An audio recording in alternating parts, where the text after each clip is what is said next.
সম্মানিত দর্শক, আমরা আসছিলাম নাওডুবি কেদার মধ্যে মাটির রাস্তায় অভিযোগ সারার জন্য। অভিযোগে আসলাম আমি আর তরিকুল ভাই, লাইনম্যান গ্রেড 2। দেখেন কি পরিমাণ কাদা।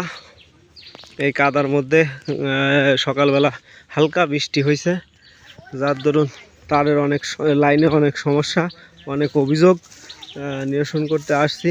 একটা লাইনে চেক দিচ্ছি, চেক দিতে দিতে আসলে লাইন চালু হচ্ছে না। কি কারণে চেক দিতে দিতে এইখানে এসে দেখলাম গাছের উপর একটা ডাল পড়ে আছে। সেই ডাল আমরা এখন অপসারণ করে আবার লাইনটা চালু করব। সাথে আমি আছি। এই দেখুন রাস্তার অবস্থা।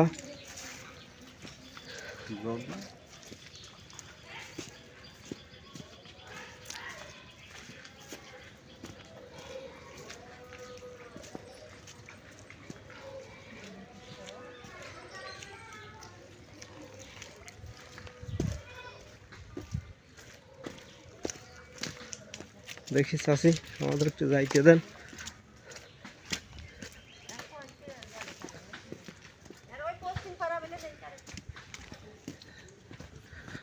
ও